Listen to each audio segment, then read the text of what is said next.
l'histoire qu'on chérit et de vous accueillir vous, voilà, parce que c'est l'occasion toujours de discuter de leur univers, des livres qu'ils ont écrits préalablement et puis des petits derniers en cours. Donc voilà, dans l'assemblée, je sais qu'il y a beaucoup de lecteurs qui ont déjà lu les ouvrages de Marc.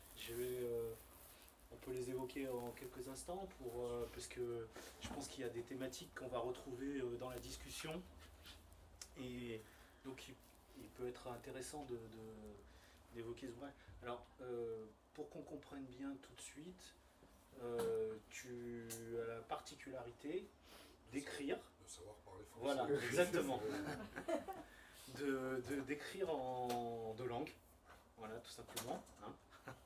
C'est toujours une performance que j'admire personnellement, parce que évidemment avoir la capacité de concevoir une pensée et puis ensuite de savoir l'exprimer comme ça alternativement ici dans le cas en espèce en corse et en français, ça me bluffe toujours personnellement. Alors donc tu as dans ton parcours d'écrivain, avant ces trois ouvrages qu'on présente ce soir, qu'on a mis en avant, tu as eu des écrits chez des éditeurs corses. Ah oui, oui, bien sûr. Voilà. Éventuellement, dire un petit peu ton travail précédent pour qu'on... C'est-à-dire qu'avant d'arriver chez Actes Sud, j'avais déjà un parcours d'écrivain, même si je n'avais quasiment aucun lectorat, et si j'avais pas une audience mirobolante, quoi. Mais j'avais déjà publié beaucoup de livres déjà en Corse, et depuis le premier c'était en 99. Donc, alors des livres qui avaient écrit en Corse, la plupart, en Corse, qui avaient été traduits, tous quasiment, et qui avaient une particularité par rapport à ce qui se fait dans les littératures dites régionales, c'est que cela avait quand même fait pas mal de tapage, ils avaient fait pas mal de scandales par rapport aux thèmes que j'abordais, je décrivais, je n'étais pas dans le folklore, quoi, je décrivais la Corse d'aujourd'hui, j'écrivais le monde d'aujourd'hui. Et voilà. Mais Jérôme aussi, Ferrari, qui traduisait beaucoup ce que je faisais au début, ses premiers bouquins en Corse, ils ont été très très mal reçus, quoi. En fait, on était un peu, comme on était copains et qu'on publiait en même temps, quasiment, dans la même maison d'édition, nos livres ont eu le même écho, je dirais, quand ils sont sortis quasiment simultanément, les deux premiers. Voilà, et ça faisait un peu scandale, et puis c'était aussi une grande bouffée d'air et d'oxygène pour beaucoup de lecteurs qui découvraient ces livres, une nouvelle manière d'écrire, plus moderne, etc., en Corse. Et moi, ça m'a lancé comme ça. Après, j'écrivais aussi en français, parce que de fait, je parle les deux langues. J'ai toujours pensé et écrit dans les deux langues. Donc, le corse, mais au début, je ne savais même pas moi, que je ferais des livres. Voilà. C'était d'abord un amusement pur et simple. C'est toujours un amusement d'écrire, mais à l'époque, il n'y avait pas de vision éditoriale, il n'y avait pas de réflexion par rapport à tout ça. Donc, les premiers livres ont été beaucoup écrits en Corse, et puis j'ai animé beaucoup de revues, beaucoup de blogs, de choses comme ça, où je travaillais dans les deux langues, en fait. Et donc, à un moment donné, le français aussi est venu s'imposer de lui-même, parce que c'était naturel, c'était tout aussi naturel pour moi d'écrire en français que d'écrire en Corse. Ouais. Et bien sûr, après, quand je passais chez Actes Sud, je dirais sans aucun jugement de valeur, hein, mais ça simplifie énormément les choses d'écrire en français, tout simplement, parce qu'on n'a plus tous les passages, les traductions, des expériences difficiles, parce qu'un livre écrit en langue corse, évidemment, il va toucher 300 lecteurs, 400 lecteurs. S'il arrive à toucher 1000 lecteurs, c'est énorme. Et donc, on se charrie ces expériences-là longtemps, il y a un âge où on n'a plus envie, tout simplement. Donc maintenant, puis ça me plaît d'écrire dans les deux langues, bien sûr. Parce que donc le premier qui arrive chez Actes Sud, c'est Murtorio. C'est une traduction. Et ça, c'est une traduction. Ouais, là. Ouais. Donc voilà. Celui-ci, on peut en dire quelques mots. Alors, c'est un livre que j'adore, parce qu'il y a le protagoniste principal, c'est un libraire. Voilà, c'est le héros. Bon, il est un peu misanthrope, voilà, alors du coup, on va dire l'enthousiasme initial retombe. Et ensuite, Tu t'es trop reconnu, c'est ça? ouais, non, mais après, je me suis dit à quelle sauce il va le manger pendant tout le livre. Donc ça se passe, ça peut se passer de nos jours, quoi. Enfin, du temps de la rédaction, il n'y a pas de C'est dans la période contemporaine. voilà, comme période contemporaine. C'est complètement maintenant. Oui. C'est pas écrit maintenant, c'est écrit presque une dizaine d'années maintenant. Mais c'est quand même la période qu'on connaît aujourd'hui. C'est-à-dire que l'histoire de Murtorio, c'est un cheval entre deux périodes. Il y a un personnage qui est le libraire qui s'appelle Marc-Antoine Cianfarani et il est lui libraire dans une station balnéaire du sud de la Corse qui ressemble fortement à la ville où je vis, c'est-à-dire Porto Vecchio. Et il a le même nom, le même prénom que son grand-père, ce qui est en Corse une banalité absolue. Et le grand-père, lui, il a vécu au début du XXe siècle, il a fait notamment la guerre de 14-18 et ensuite il s'est embarqué dans l'armée coloniale, comme souvent c'était le cas à l'époque. Et donc c'est un cheval, c'est un livre à cheval entre ces deux thématiques-là. C'est-à-dire que la guerre de 14, ça représente, en Corse, mais ailleurs aussi, j'imagine dans beaucoup d'endroits, une espèce de rupture du temps et de rupture des mondes.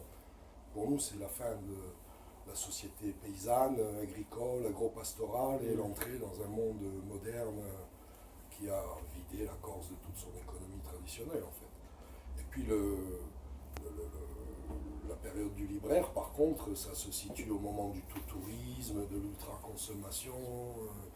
Je veux dire, l'actualité de la Corse, même à l'heure actuelle, c'est quel est le prochain supermarché qui va ouvrir. Oui, Vous voyez, donc, c'est exactement dans ce monde-là qu'il évolue, mais lui, il déteste ce monde. Et donc, il le rejette complètement. Il le rejette complètement. Et il a décidé de vivre dans la montagne. Alors, il travaille à la plaine, il travaille dans la ville.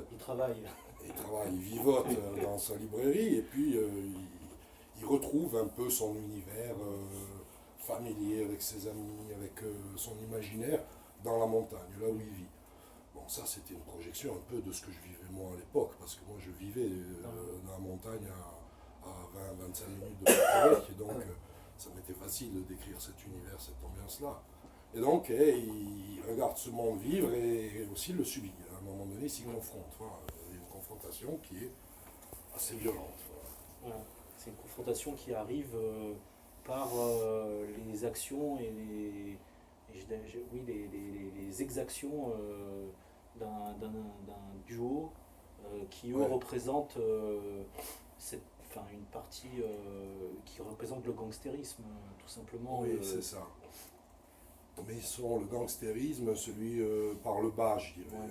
Ils sont une espèce de délinquance qui est assez présente finalement, plus que la délinquance au col blanc. On a tendance à imaginer, parce que souvent on parle de mafia corse, on a l'impression qu'ils ont tous des borsalinos et des trucs. Non, c'est pas ça du tout. C'est souvent des gens qui sont des canailles, voilà, qui sont des fripouilles, qui sont des gens comment dire, de peu d'envergure. Et qui ont des vies absolument minables, des vies sans intérêt, et qui ont trouvé que l'hémoglobine et la violence pour exprimer leur existence, quoi, ou concrétiser leur existence. Et c'est un peu ça, ils sont aussi les enfants, les produits de cette économie, de cette société. Ces ruptures-là différentes. Exactement. Et il y en a eu de tout temps, ceci dit. Hein, c'est pas ce que je voulais essayer d'aborder moi dans le roman, c'est que ces ruptures qui produisent des chocs violents, finalement, elles ont toujours eu lieu. Elles ont eu lieu en 14, mais elles ont lieu aujourd'hui pour d'autres raisons, voilà, tout simplement. Comme elles ont pu avoir lieu avant dans le passé, c'est sûr. Quand la société industrielle est arrivée, elle a supplanté une société paysanne qui a été gommée, qui a été quasiment effacée de la même façon. Je ne suis pas sûr que les chocs étaient moins violents, quoi. Donc c'est un peu à travers ces deux personnages, dont Pierre et André, c'est ça. Je ne me souviens plus le deuxième, André. Ouais. Ils ont. Pierre et André. Ouais, c'est ça. Ils incarnent cette espèce de voyoucratie qui est devenue assez prégnante, assez omniprésente sur la société. et auquel on peut plus trop, enfin, en tout cas pour le personnage du libraire, à laquelle il peut plus trop échapper. Enfin, il va falloir. Dans le roman, non. Après, dans le roman. Dans la vie, moi ce que je crois quand même, c'est que quand on est dans une petite société, quand on est dans un monde qui a une espèce de huis clos comme ça, comme est la Corse, parce que c'est une petite île, on touche du doigt, inévitablement, un certain type de violence. C'est pas que à la télé, c'est pas que à travers les informations, inévitablement, comme c'est une petite société, tout le monde arrive à se croiser à un moment donné, pas forcément à se connaître intimement. Il ne faut pas délirer parce qu'on dit toujours, ouais, les gens ils sont tous complices. Quoi. Après, non, après on tombe dans des généralités qui sont fausses. Mais au moins se croiser, oui. Au moins identifier, oui. Au moins deviner, oui. Ça c'est clair. Et surtout dans une petite ville de 10 000 habitants comme celle où je vis, on frôle ces personnages-là, on les rencontre à un moment donné dans sa vie.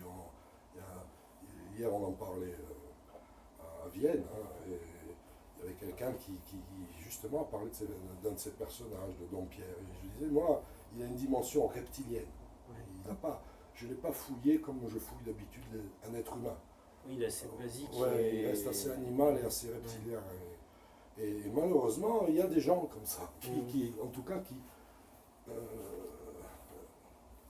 expriment cette répulsion quand on les voit. On a l'impression de voir qu'il faudrait détourner la tête quasiment. Donc, oui, on sait que les ennuis vont arriver. Oui, ils peuvent arriver. Voilà. Alors on prend un petit peu de temps pour parler des ouvrages parce que je tenais un petit peu à ce qu'on les présente, parce qu'il y a des thématiques qu'on va retrouver dans le dernier, donc ça nous permettra, avec la discussion qu'on a eue, de croiser un petit peu tous les liens. Donc voilà ce que je voulais dire aussi, et dans mon retour, ce qui est très beau, vous avez entre autres choses. en prononciation. J'ai travaillé, mais j'ai un bon professeur. Encore une heure ou deux. Ouais. Voilà. Faut que je ralentisse mon débit. Donc il y a aussi des somptueuses scènes de montagne et d'amitié, de rencontres et de liens entre les personnages, notamment une scène de pêche qui est très belle, qui pour ma part restera longtemps imprimé en moi parce que c'est très beau. Voilà. Donc je voulais aussi passer, on reste en Corse avec ensuite Orphelin de Dieu. Celui-ci est écrit directement en français, n'a pas été traduit. Et là, je te disais tout à l'heure, alors c'est moi qui force le trait, c'est pas tes mots, mais c'est moi qui force le trait. Tu as mis une gifle à Mérimée, puisqu'en gros, en faisant, si on fait un schématisme, on va rentrer un petit peu, tu prends le mythe de Colomba et tu le déconstruis, justement pour démythifier cette thématique de la vengeance, de la vendetta, et donner la version ou ta version locale, corse, de ces relations dans lesquelles à un moment donné on peut faire appel à une vengeance. Donc, dans Orphelin de Dieu, c'est donc l'histoire d'une jeune fille, Vénérande, qui un jour rentre dans un bar et sollicite un étrange personnage, un tueur à gages, Inferno, et elle lui demande tout simplement d'aller l'aider à accomplir sa vengeance et d'aller littéralement d'aller tuer des gens qui lui ont fait du mal. Qui ont agressé son frère, voilà. Qui l'ont mutilé. Et alors donc là aussi on a, tu parlais tout à l'heure de fin de monde et de début d'autres, en tout cas de bouleversement. Lui, cet Inferno, qui est c'est pas encore un vieillard, mais enfin, disons qu'il est usé par la vie, quoi. Voilà. Et lui, il représente un monde aussi, un monde qui finit. Est-ce que c'est la dernière cavalcade, parce que ensuite on va partir dans les montagnes corses. Il y a une ambiance un peu crépusculaire, mais que je voulais complètement. Je voulais justement revenir sur ces instants où, à travers la vie d'un homme, on voit le basculement de l'histoire, on voit le basculement des sociétés, etc. Et la confrontation soubresaut aussi de l'histoire. Et puis aussi, je voulais, parce que lui, l'Inferne, c'est un personnage qui, dans sa jeunesse, il a basculé dans une forme de banditisme, mais qui est historique encore. C'est-à-dire que Mérimée, justement, a balayé, A éludé. Oui, a éludé complètement. C'est pas du tout un propos politique que je tiens, c'est l'histoire, c'est comme ça. C'est que jusqu'aux années 1820-1830, il y a des mouvements de banditisme rural en Corse qui sont fortement teintés de nationalisme.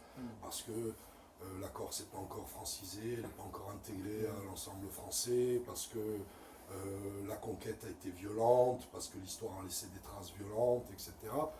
Et puis aussi, culturellement, les Corses ne sont pas encore français. Ils ne conçoivent pas la France comme étant leur pays culturel.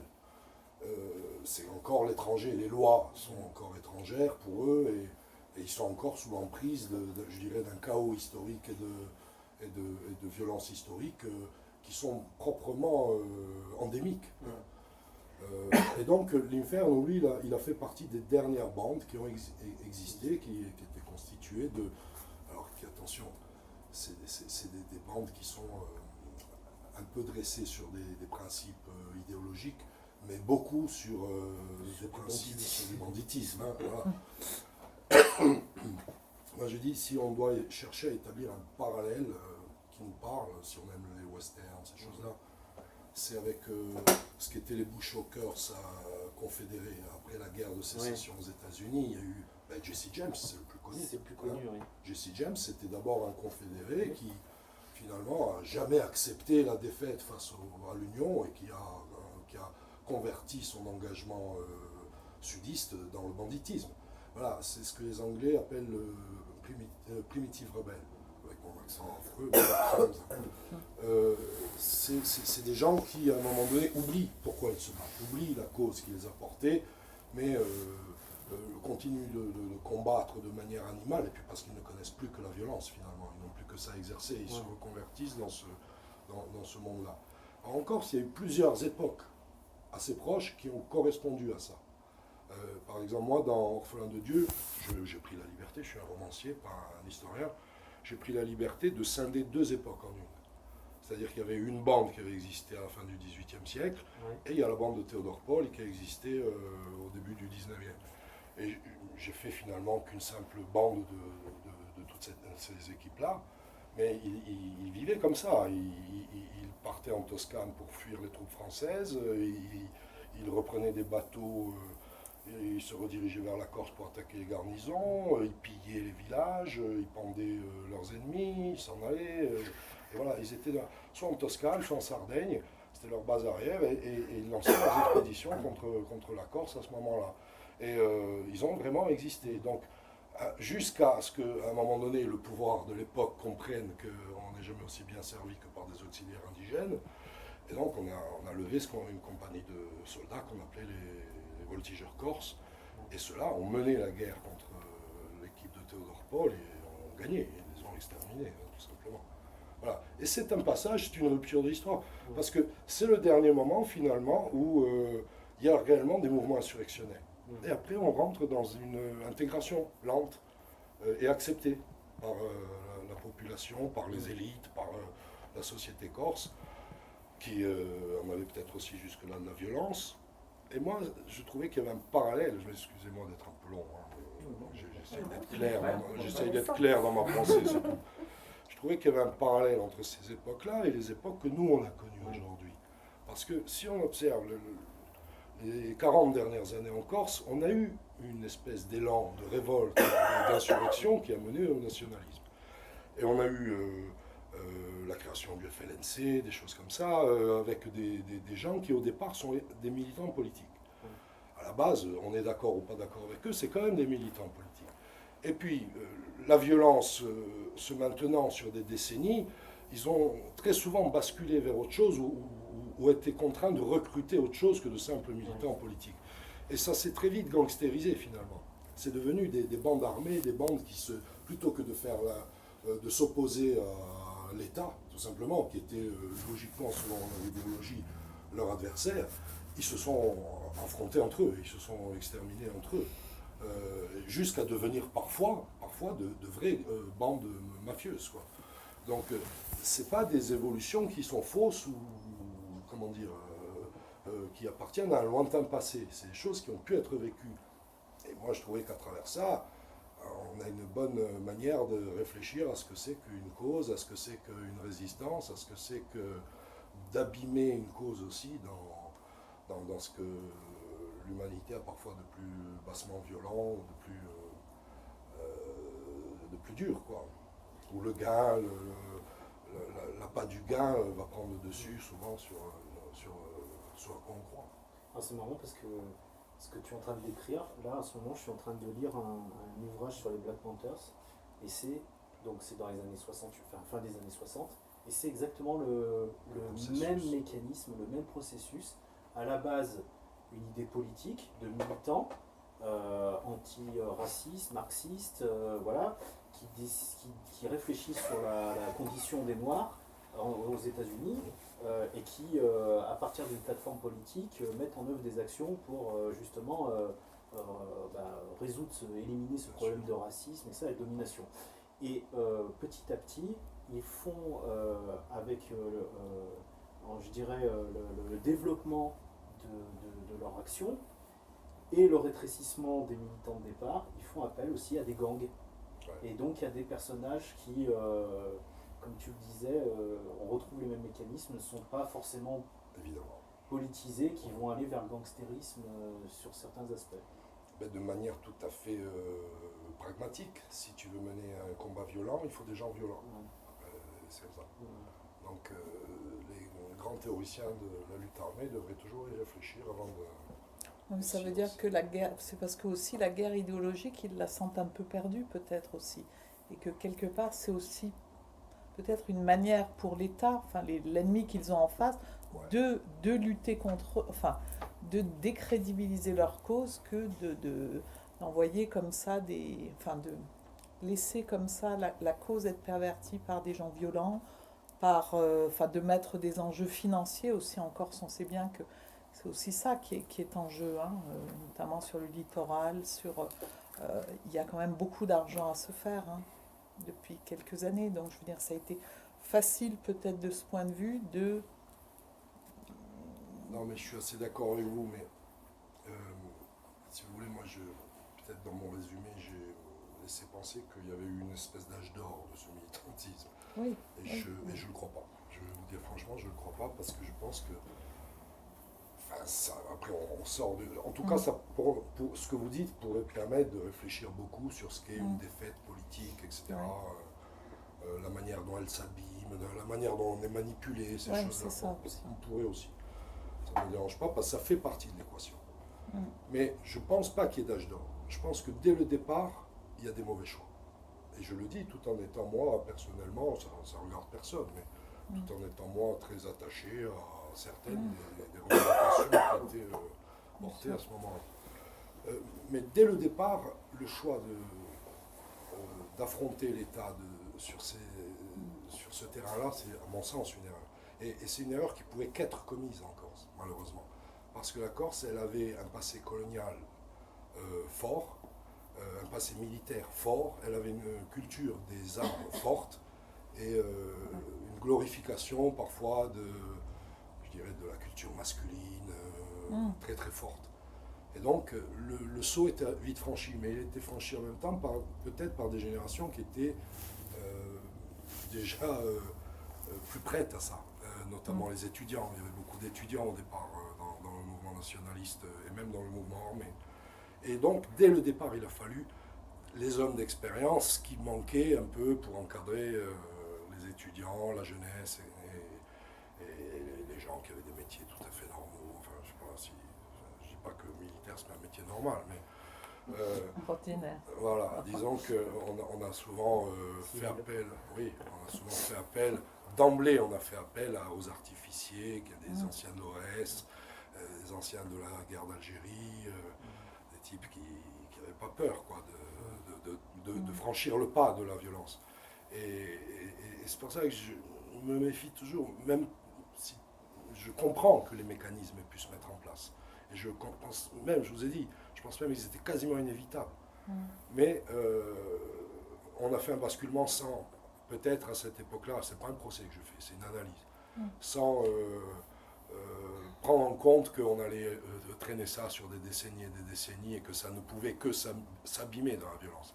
Justement, en parler, avoir la réflexion sur ces choses-là à travers des œuvres, le cinéma par exemple, il y a Thierry de Perret qui fait des choses là-dessus à l'heure actuelle. Je pense que c'est salutaire, c'est bénéfique parce que ça permet de voir, pas qu'en Corse, hein, que ces mécanismes-là existent et peuvent aller vers le pire, quoi.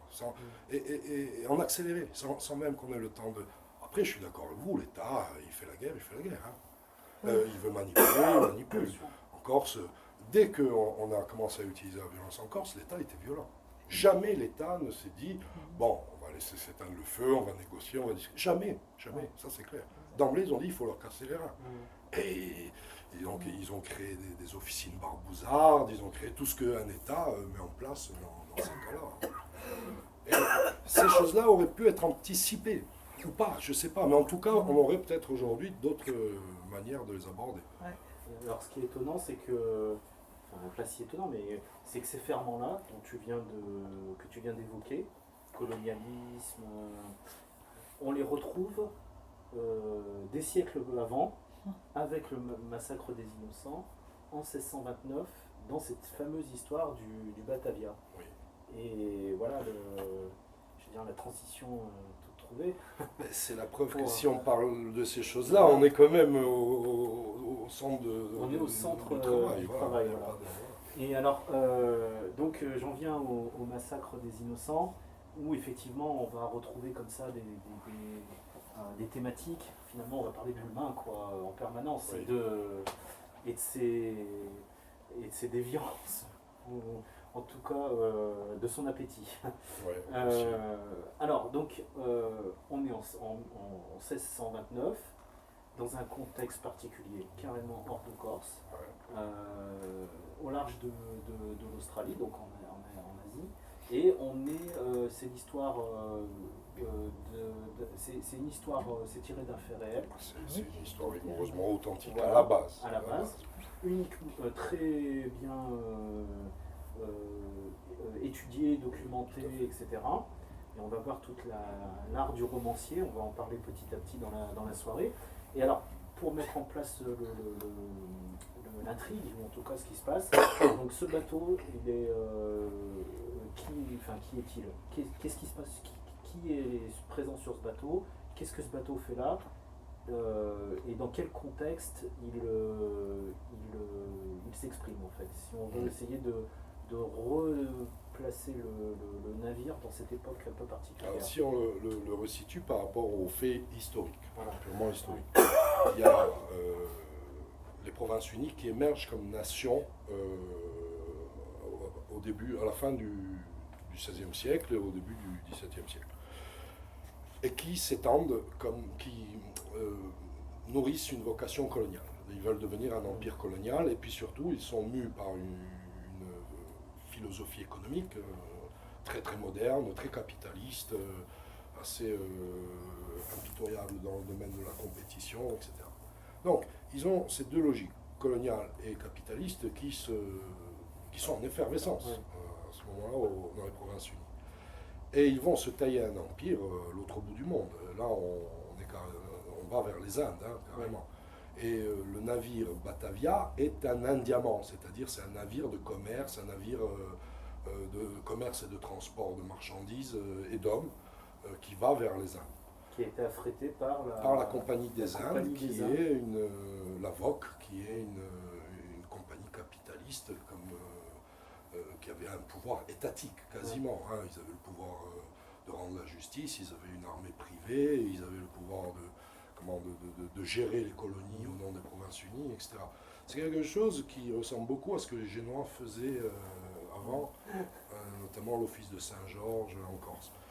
Et donc, ils partent vers ces colonies, et à bord, il y a différentes catégories de gens. Historiquement, hein, je ne les invente pas. Alors, il y a le subrécargue qui est l'intendant général du navire, qui est donc le représentant de la compagnie. C'est le vrai patron à bord. C'est le commissaire politique. C'est le commissaire politique, c'est lui qui donne la ligne générale. Et puis, il y a le capitaine. Et ensuite, il y a évidemment l'équipage, qui est constitué soit d'une minorité de civils, de gens qui vont être envoyés pour coloniser, comment dire, exploiter, faire fructifier les colonies. Et puis, il y a l'équipage, en général recruté dans les pires conditions, ou dans les tavernes, enfin, ces clichés, on les connaît, mais c'est la vérité. Et il y a des militaires. Il y a des militaires qui sont passés au service de la Compagnie des Indes, mais qui ont souvent déjà exercé leur talent de militaire dans les conflits de l'époque, la guerre de 30 ans, et puis toutes les guerres que les Provinces-Unies mènent contre les Espagnols. Donc voilà, il y a ces catégories-là, et il va y avoir un naufrage, et ça c'est la vérité, il va y avoir un naufrage sur des îlots en Australie, et là tout va dégénérer. C'est-à-dire qu'au lieu de se serrer les coudes et d'essayer de reconstituer une communauté cohérente le temps du sauvetage, ils vont tomber sous la tyrannie de l'intendant adjoint qui était Géronimus Cornelis, un personnage dont nous allons sûrement parler. Tout à fait. Voilà. Donc, oui, voilà, ce qui était important je pense effectivement de souligner sur l'aspect historique et qui va alimenter le roman, c'est ce côté colonialiste, avec une volonté de puissance, d'exercice de la puissance armée pour exploiter les ressources de ce entre guillemets nouveau monde qui est de l'autre côté de la planète, qui n'est pas le nouveau monde de Christophe Colomb, parce que ça les Espagnols ont déjà un peu mis la main dessus. Donc les Néerlandais vont de l'autre côté. Et c'est de voir, donc à l'époque, il y a un ferment aussi de violence.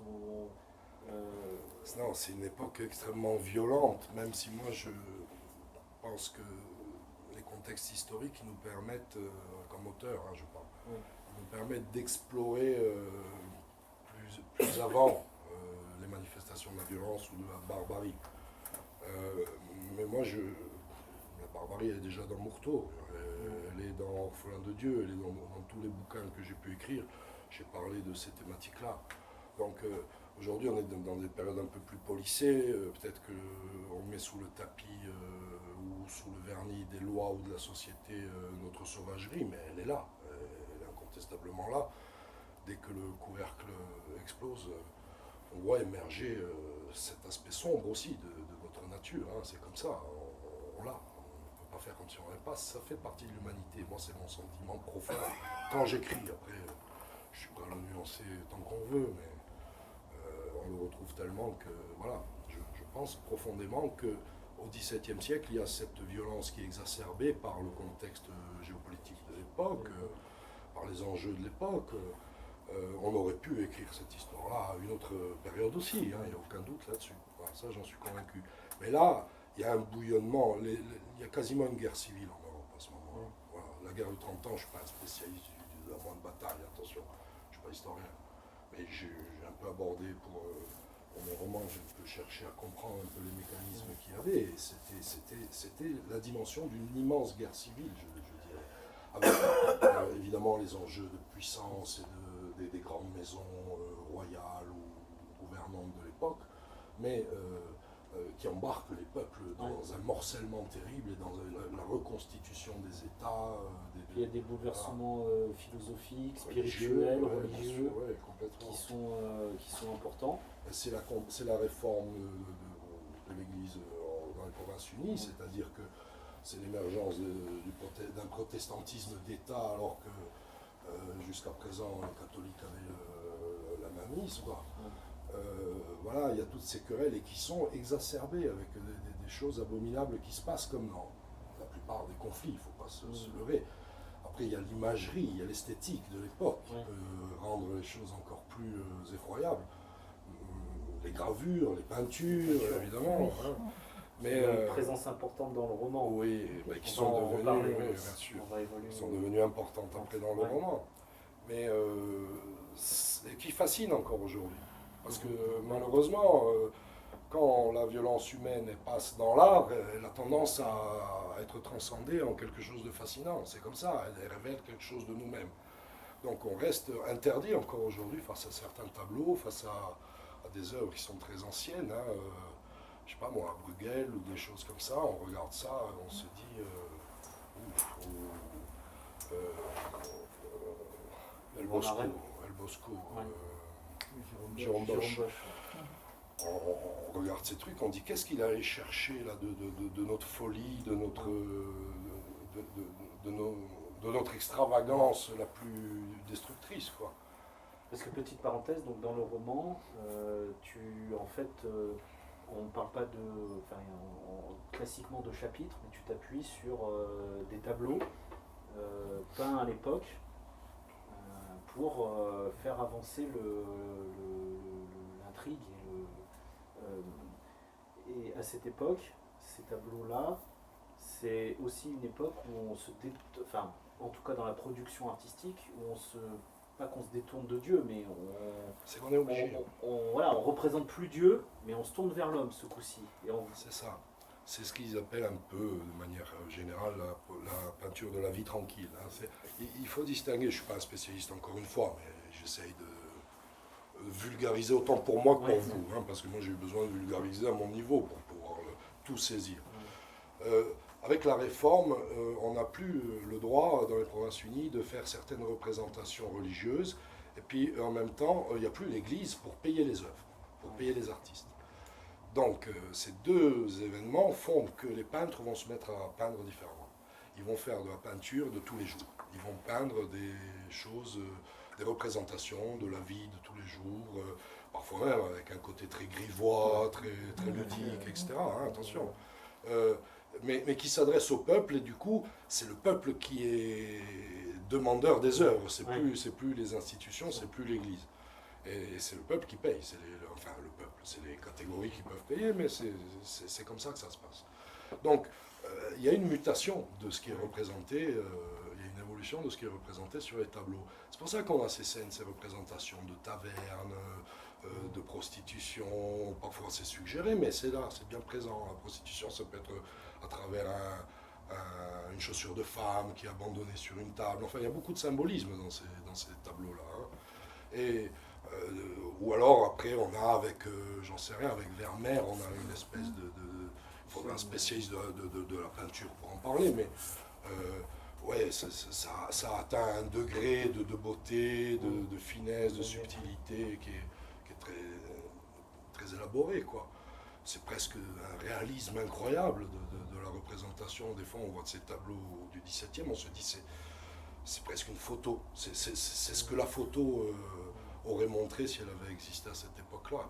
Voilà. Et moi, cette esthétique-là, par le fait que je devais écrire sur les Provinces-Unies à ce moment-là, a pris le dessus. Dès que j'ai cherché à me documenter, dès que j'ai cherché à savoir de quelle manière parler de cet environnement et de cet événement-là, et comment rendre justice aux personnages et à leur culture, que de l'aborder à travers sa représentation la plus évidente, quoi, la peinture de l'époque.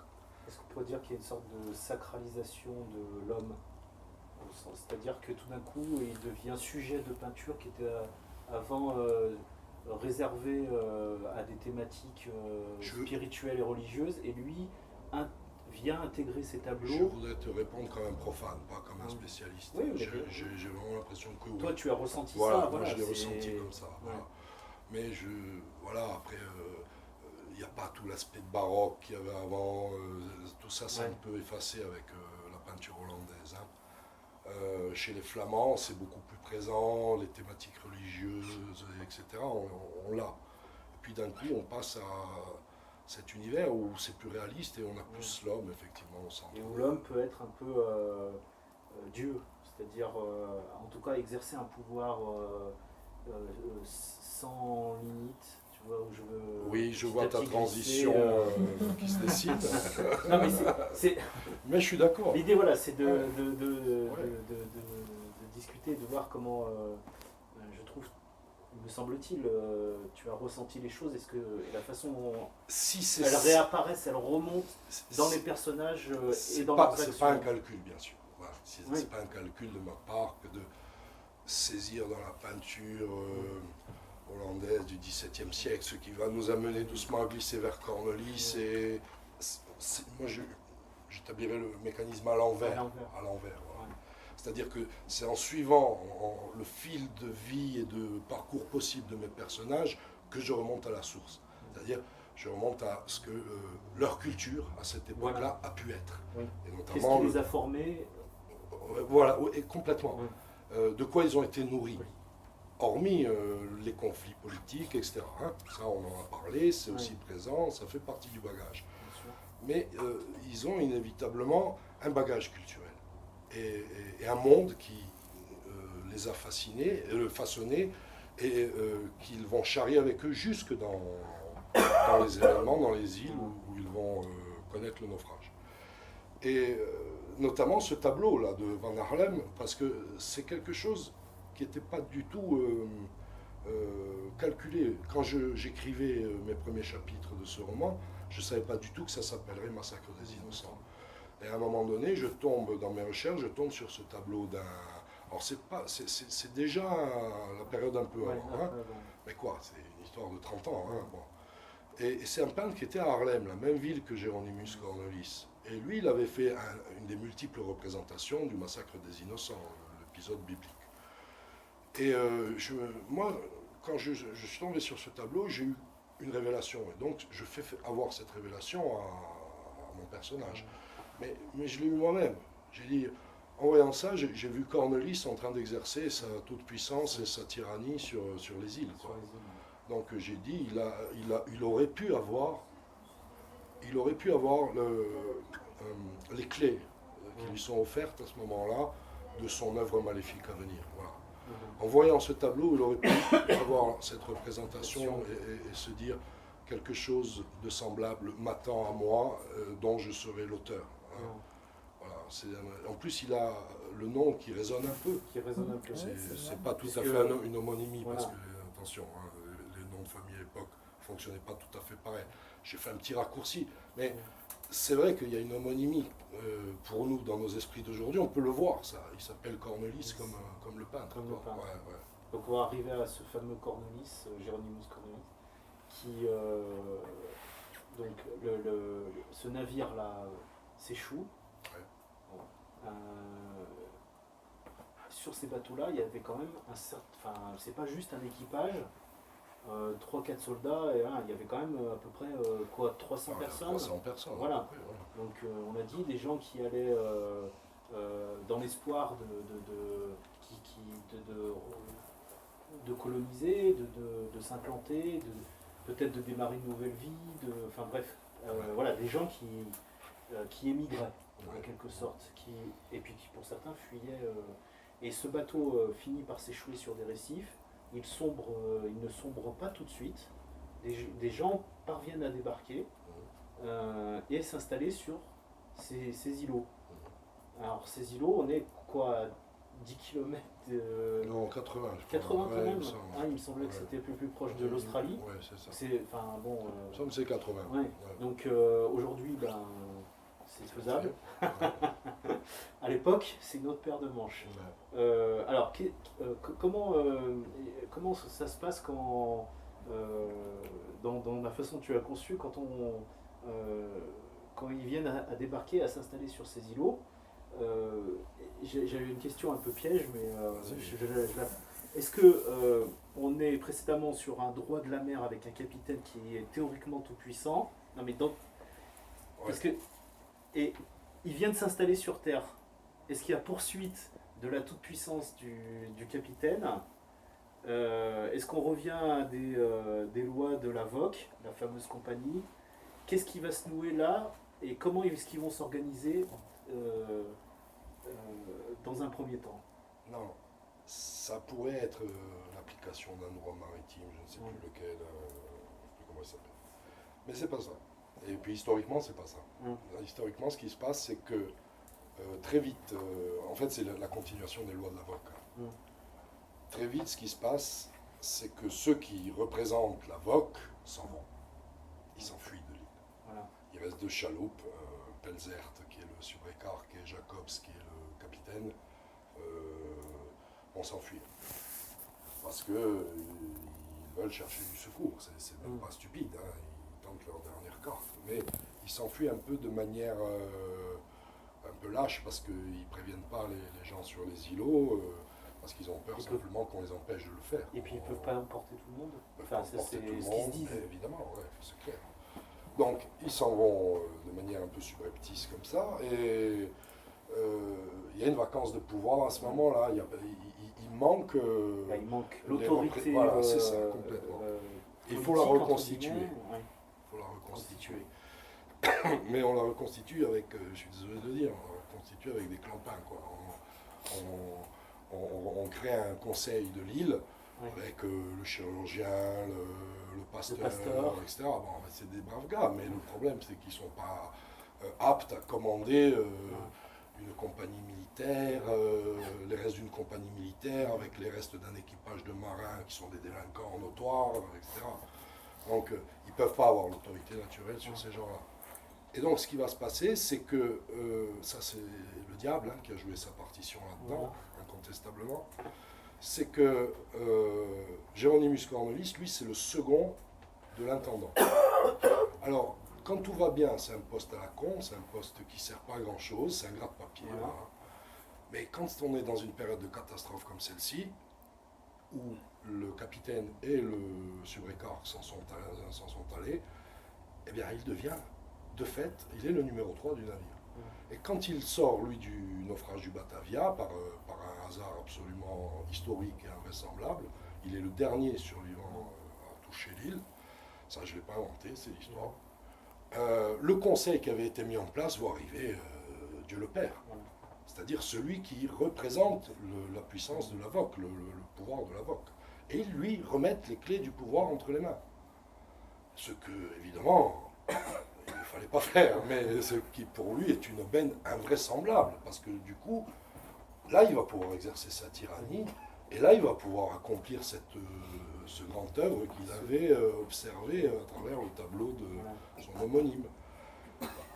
Bon, pour diverses raisons, il n'exerce pas le pouvoir pour le bien, mais il l'exerce pour le mal. Voilà. Et il va commencer à littéralement décimer les survivants.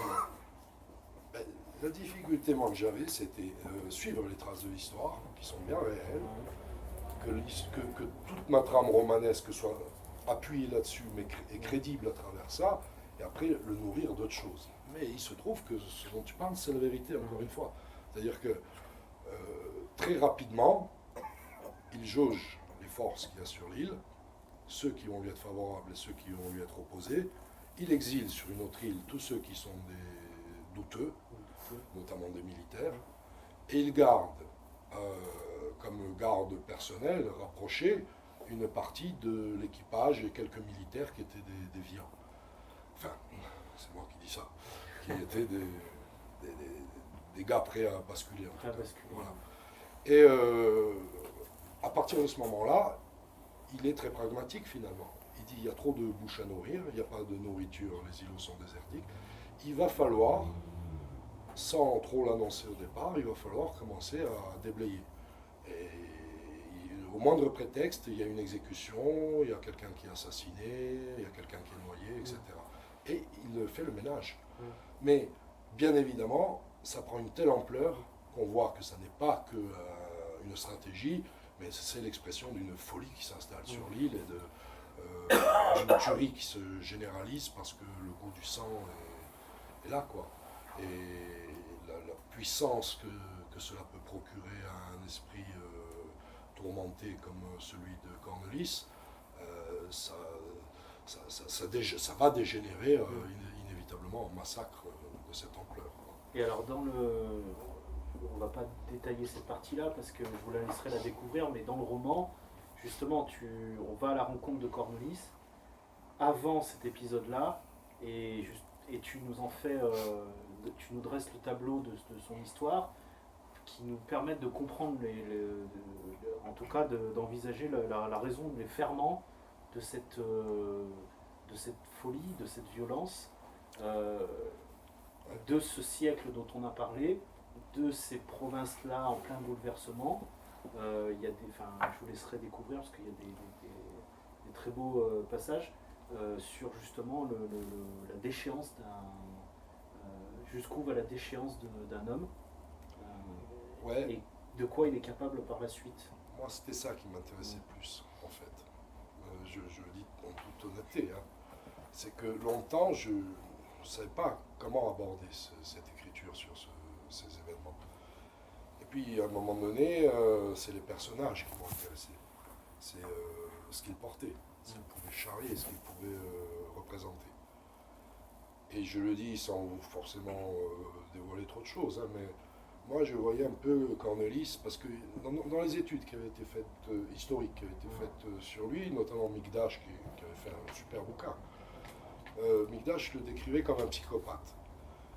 Bon, moi je suis pas psy, je ne sais pas ce que c'est qu'un psychopathe, spécialement dans toutes les entournures, mais je ne sentais pas cette théorie. Je le vois pas comme ça. Pour moi, c'est pas un psychopathe. Et même dans les faits historiques, ce que je vois, c'est pas l'expression d'un psychopathe. Je voyais quelqu'un qui, par contre, a été en prise avec des conjonctures terribles, et une déchéance humaine terrible, une déchéance de parcours terrible. Et donc, à travers toutes les péripéties négatives qu'il a pu connaître et qui l'ont avili, hein, qui l'ont fait descendre au plus profond, ce type a des revanches à prendre sur la vie. C'est un médiocre, c'est un faible, c'est un minable total. C'est un minable dans tout ce qu'on peut imaginer. Et si on donne le pouvoir à des minables qui ont des revanches à prendre sur la vie, ça peut très vite dégénérer en des choses apocalyptiques. Et c'est un peu ce qui se passe là pour moi. Voilà. Je résume au maximum ma pensée, mais c'est comme ça que je vois les choses. Il a pour moi quelque chose à voir avec certains dignitaires nazis qu'on a pu voir dans l'histoire, ou retrouver en littérature. Je repense à Jonathan Little qui parlait dans Les Bienveillantes, ça avait fait un peu polémique parce que ces personnages étaient des nazis, des criminels nazis, mais en même temps avaient une humanité. Eh ben oui, c'est pas le diable, c'est l'être humain qui a fait ça. Hein. Et là c'est pareil. C'est-à-dire, c'est pareil, c'est les mêmes thématiques, c'est ça que je veux dire. C'est que pour moi, Cornelis, c'est quelqu'un qui, au moment où il a sa partition à jouer, il ne peut pas la jouer dans le bon sens, il faudra qu'il sèmera toute la médiocrité, tout le ressentiment qu'il a accumulé. Et à l'inverse, il y a d'autres personnages qui vont faire autre chose. Voilà. Oui. Donc effectivement, comme un système de balancier en quelque sorte, on a le mal qui s'exerce. On a compris le mal, c'est l'être humain, c'est pas quelque chose d'immanent, mais on a cet exercice du pouvoir et de la violence à son extrême, et comme un effet de balancier, on va avoir une résistance. Et cette résistance, on en parlait tout à l'heure, elle peut être, dans le roman, elle est de deux types en fait. Une sorte de résistance intérieure, cachée, et une résistance extérieure. Alors, par laquelle veux-tu qu'on commence? C'est la plus évidente, l'extérieure Si tu veux, moi j'ai pas de... Voilà. Ouais. Alors justement, j'ai échangé avec toi sur la question de cette terreur qu'il impose, parce que c'est un régime de terreur qu'il va imposer, et qui implique une espèce de sidération de la part de ces gens qui sont restés avec lui, une sorte de paralysie comme ça collective, parce que finalement, ils se laissent quand même... ils comprennent assez rapidement qu'ils vont y passer tous. En tout cas, que ça va être, qu'à un moment donné, ils vont être confrontés à ça.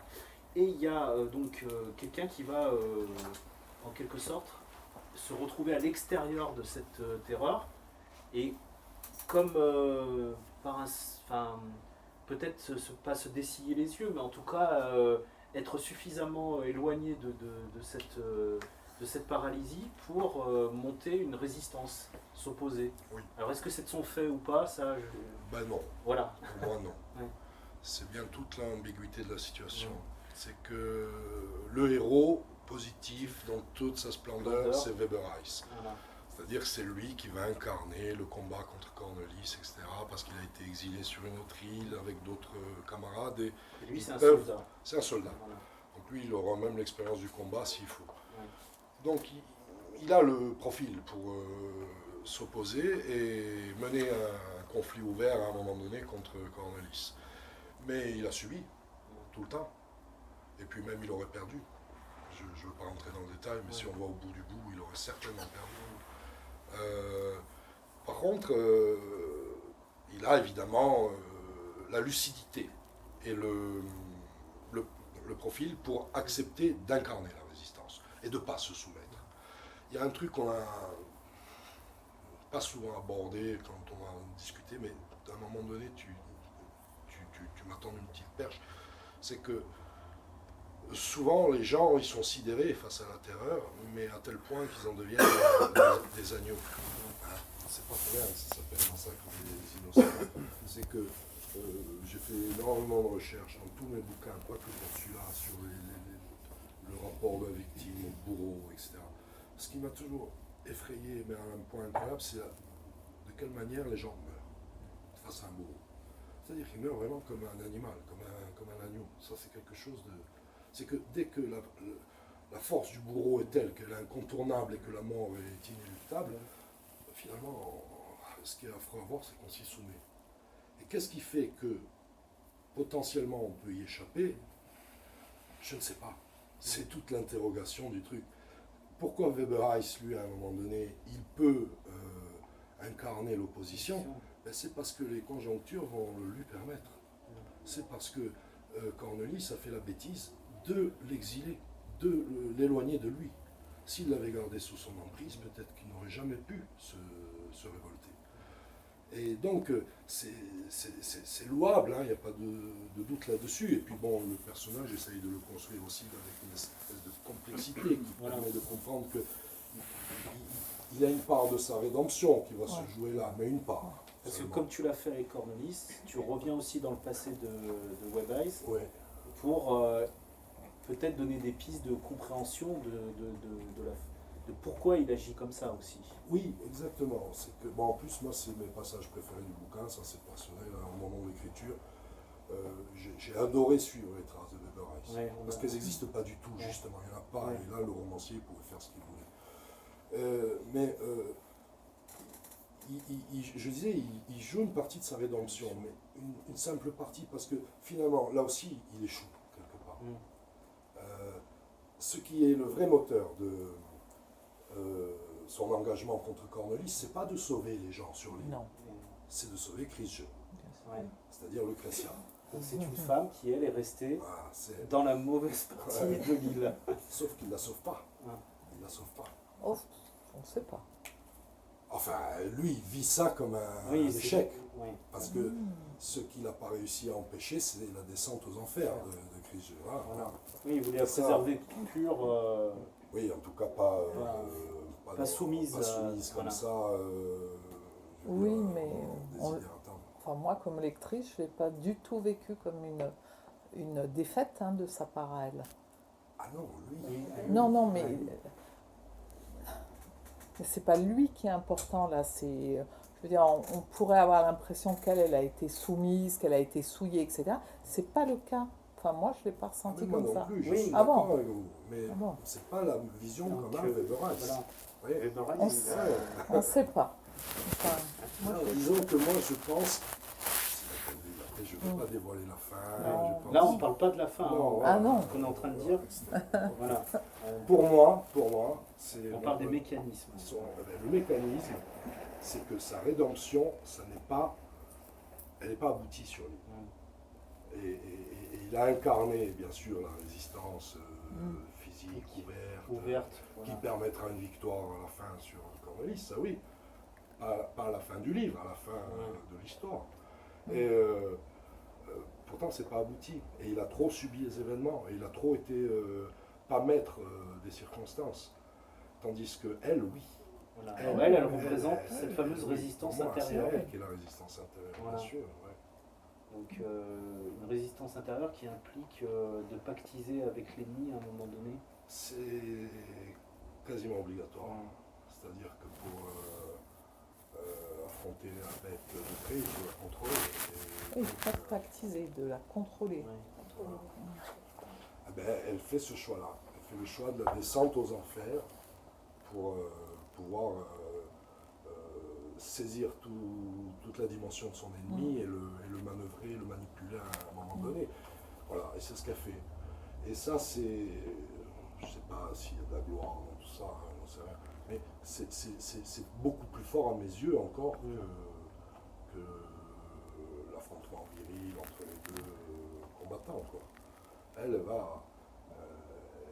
Elle triomphe moralement, philosophiquement, spirituellement. Voilà. Mais ça, c'est. Et tout en étant broyée hein, par sa condition, elle est soumise à l'esclavage de tous les registres. Et donc, oui, elle vit un calvaire, un enfer terrible, mais pourtant elle triomphe. C'est elle qui donne la force à Beber-Heiss de rester dans ce combat contre Cornelis. Et puis en même temps, c'est elle qui manipule Cornelis suffisamment pour qu'il aille se jeter dans la gueule du loup à un moment donné. Ouais. Bon. Voilà, donc on vous laissera découvrir la suite avec ces personnages. Il y a quelque chose pour continuer à tirer le fil de l'humanité qui est retourné sur des thématiques que tu as abordées précédemment, moi qui m'a interpellé dans le roman, c'est le rapport de l'homme à la nature en fait. Et alors de plus en plus, je pense qu'on en avait discuté la semaine dernière avec Éric Plamondon pour Takawan, il y a une espèce de prise de conscience, ou en tout cas de la part des auteurs et des romanciers, et du public aussi bien évidemment, de ce que l'homme doit à la nature et de la façon dont l'homme se comporte face à la nature. Et là, tu parlais tout à l'heure de rupture de monde en évoquant Mortouriou et le grand-père. Et on a l'impression aussi de nouveau d'avoir une rupture où on verra le volet de l'homme envers l'homme, mais en tout cas, pour ce qui est de l'homme vers la nature, il y a comment dirais-je, un basculement, un moment de basculement aussi, là encore, je trouve, d'exploitation. On vient pour piller les richesses et on va se comporter comme un prédateur sur la nature. Et, enfin, je pensais notamment avec le massacre des Otaries, enfin où c'est une scène qui est assez symbolique de cette exploitation-là. Ça, c'est quelque chose aussi, c'est des thématiques... c'est la froideur qu'ils ont en le faisant. Voilà. Et là, pour le coup, ils le font presque par nécessité. Ouais.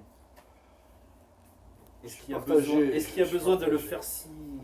Non, il n'y a pas besoin. Si, comment dirais-je... Il n'y a que Heiss, au moment où il fait ça, il solde des choses. Ouais. Il est hanté par des images de massacre.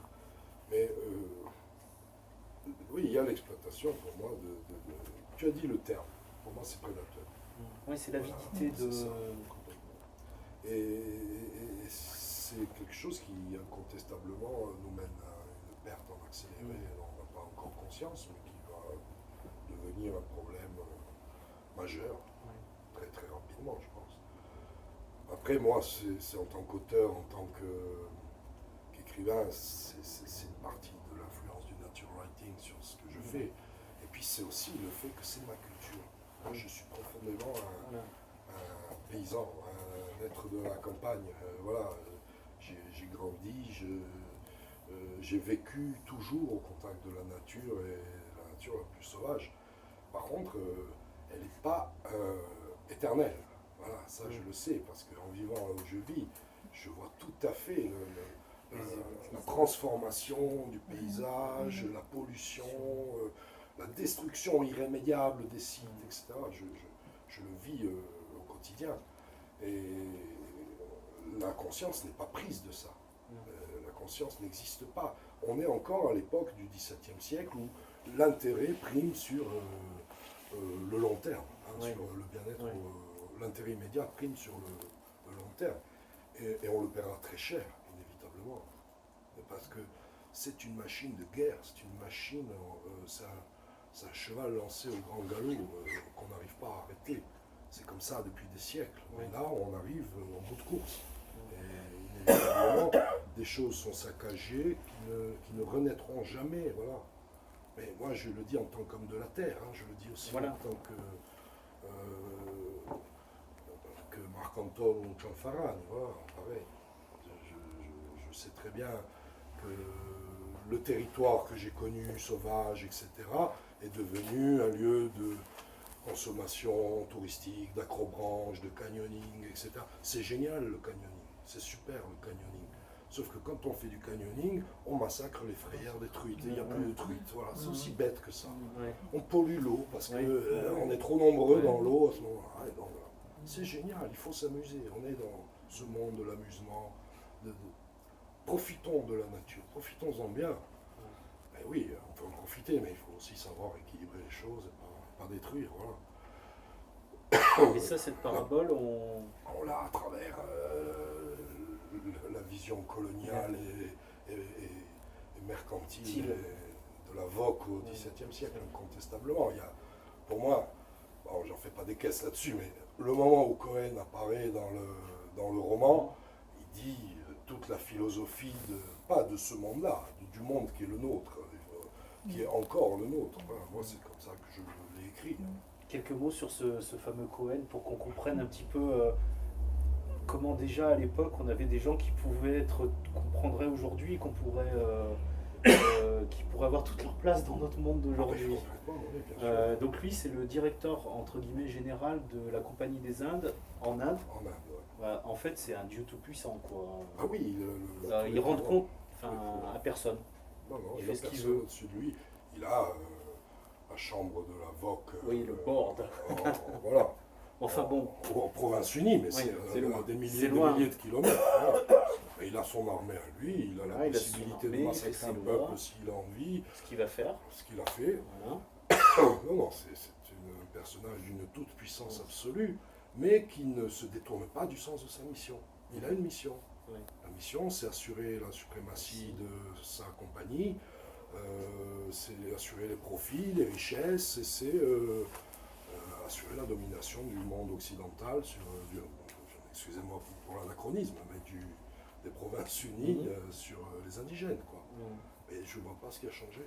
Je ne crois pas que ça ait changé. Je pense qu'on est toujours dans des choses comme ça aujourd'hui. Voilà. L'Afrique est toujours notre réservoir à tous les niveaux de matières premières, de richesses, etc. Ce qu'il en est de ces peuples, on s'en fout.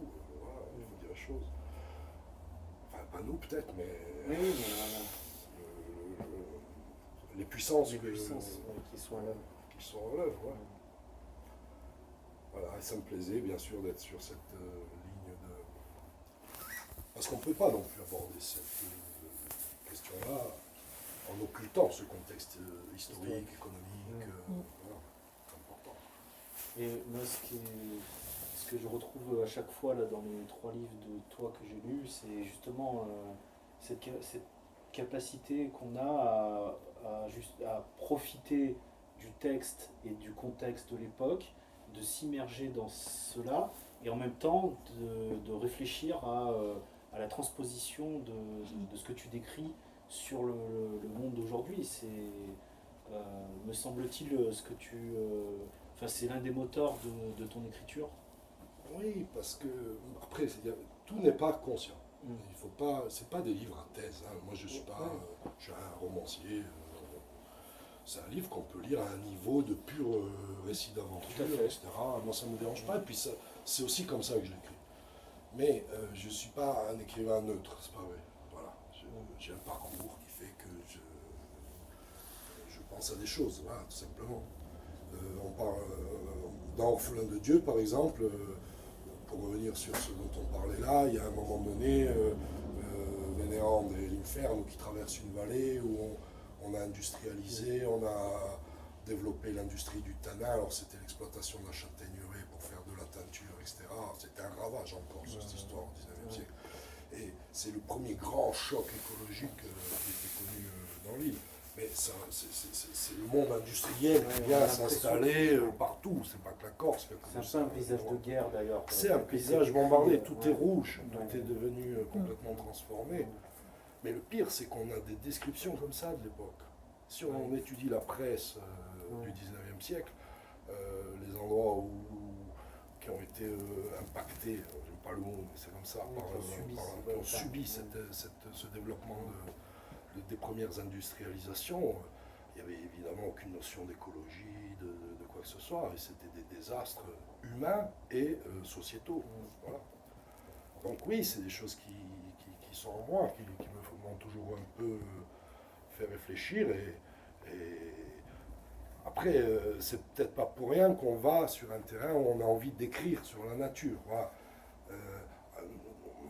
Je ne suis pas toujours en train de faire une démonstration de ces choses-là, tu vois. Mais quand tu parles de la scène de pêche, c'est que moi j'ai besoin de vivre la scène de pêche. Moi j'ai besoin de vivre au contact de la nature. J'ai besoin moi aussi de m'échapper, de tourner le...